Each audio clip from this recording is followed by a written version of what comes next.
Hello everyone and welcome back to another episode. So today we're going to talk about patch 8.3 and leaks about what is going to happen and also what is going to be the next expansion. So a lot of news / leaks, spoilers has been out. So if you don't like spoilers, if you don't like leaks and you just want to explore the things as you go, don't watch this movie, stop now, close it. Unsubscribe, dislike the movie and close your browser. No, please don't. Keep subscribing and like this video. But don't watch it if you don't like leaks and spoils. Let's continue. So, a screenshot has been leaked. And this screenshot is not for children.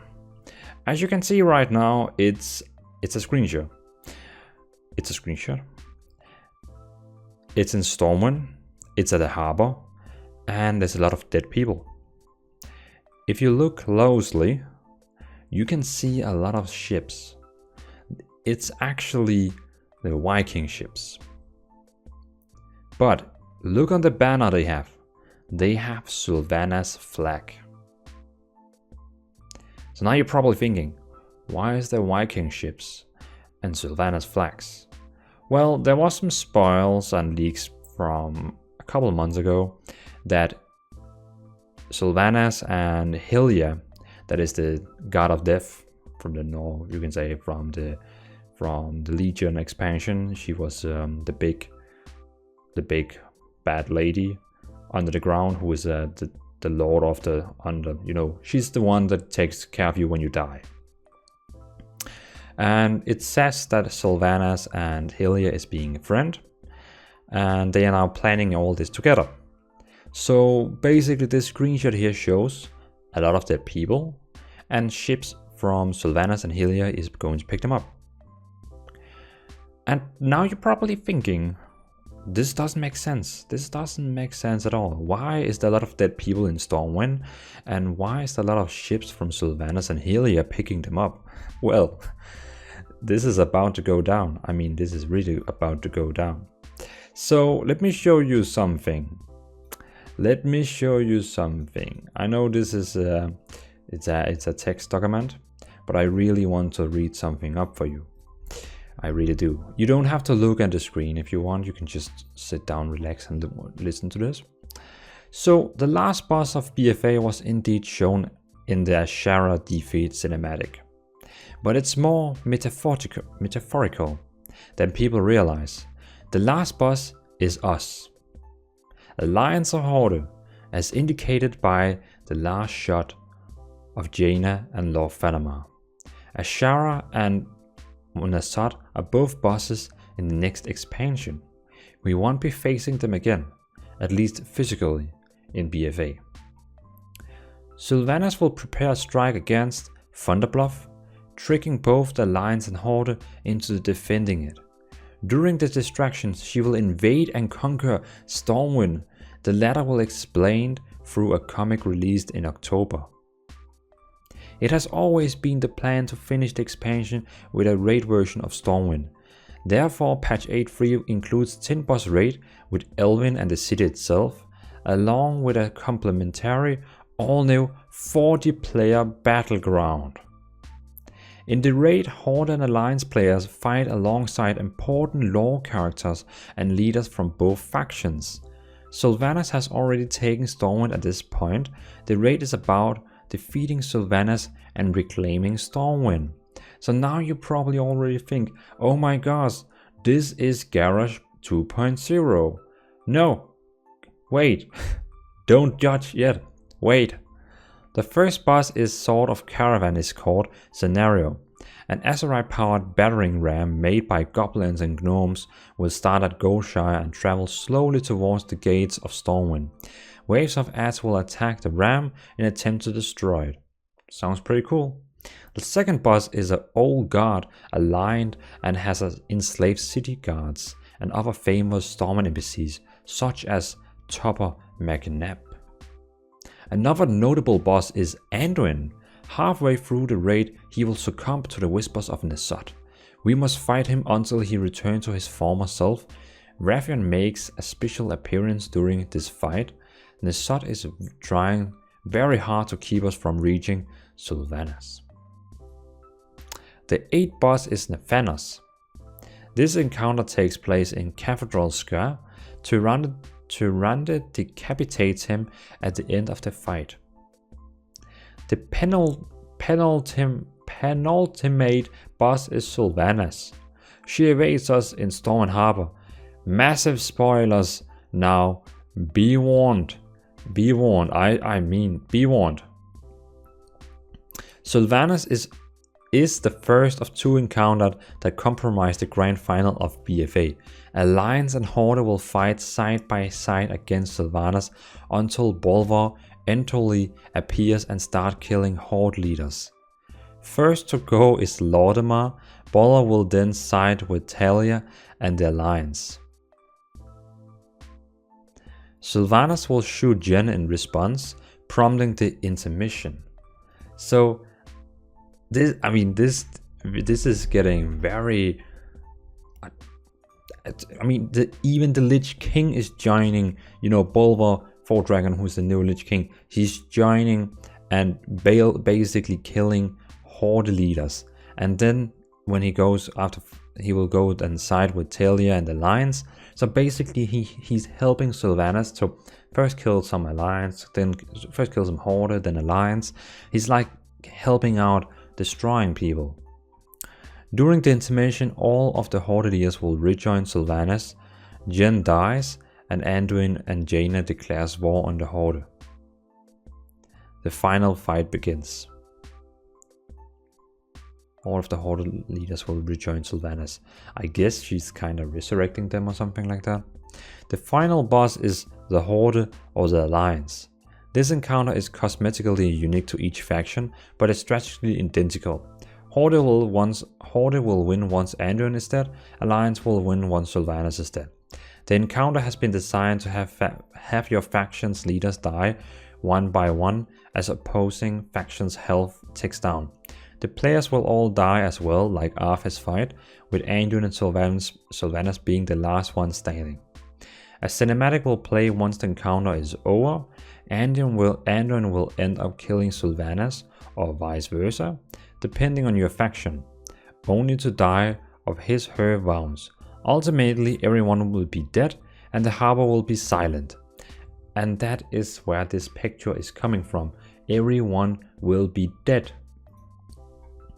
Characters will then wake up in Shadowlands, and a ghostly fleet of Hellier ships await us in the death version of Storm Harbor.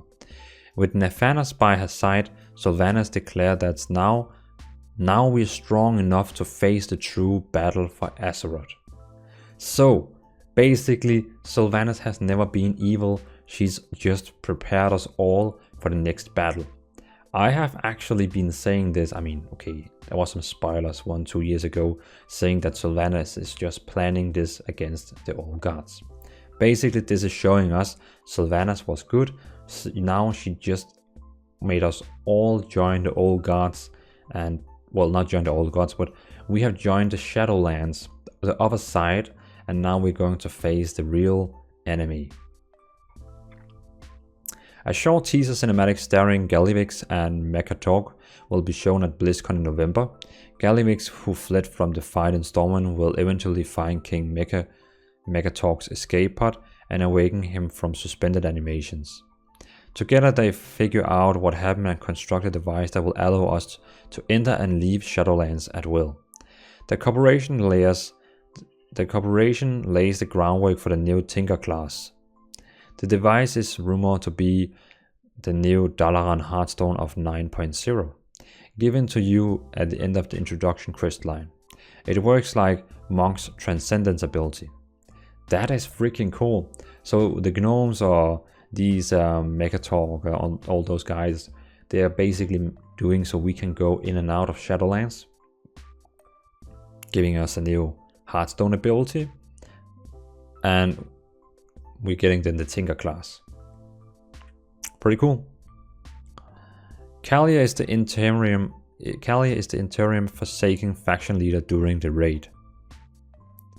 BFA's patch release schedule feels slower because plan is to lead into 9.0 much quicker than ever before after the release of 8.3. So that means when the new raid in 8.3 is coming, we are pretty much getting the new expansion like ASAP.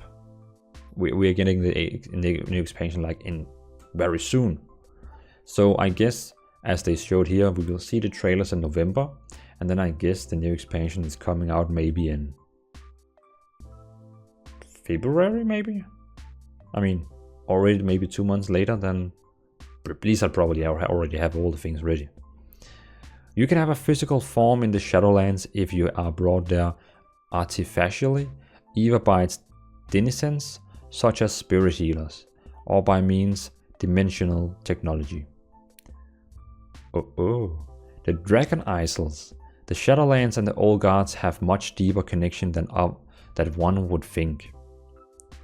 This is explained by lots of quests and dungeons, but I don't know any specific besides the shrines in Dragonblight and one of the Dragon Islands being connected to the Shadowlands somehow. This connection will also play a major role and be explored in the patches going forward. The Curse of Flesh also plays a role in this.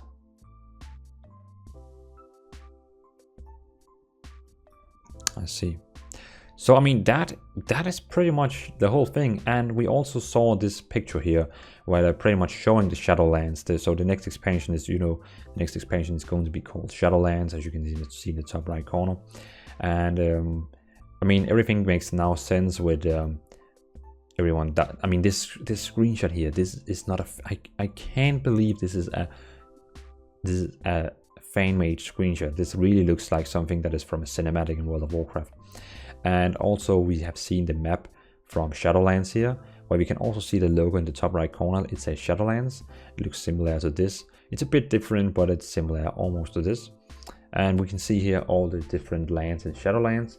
And also it makes sense with the spoilers that they are actually going to remove factions in World of Warcraft, so we don't have Alliance or Horde anymore, but people will be able to join the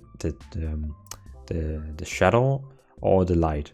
There'll be some kind of a fight where you can join the Light or Shadow, so there will still be some kind of reasonable PvP. So I mean, this was 12 minutes of speaking about spoilers, leaks and rumors.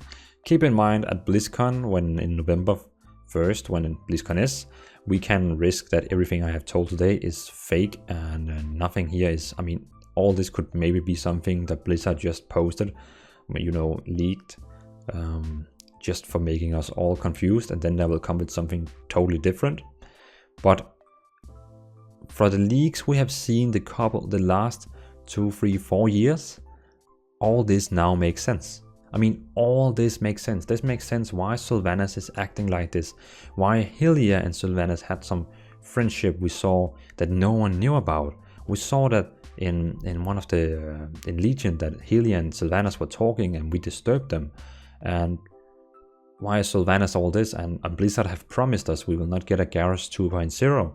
So all this begins to make a lot of small Lego bricks and assemble them together. So now all this really makes sense if this leak is of course true.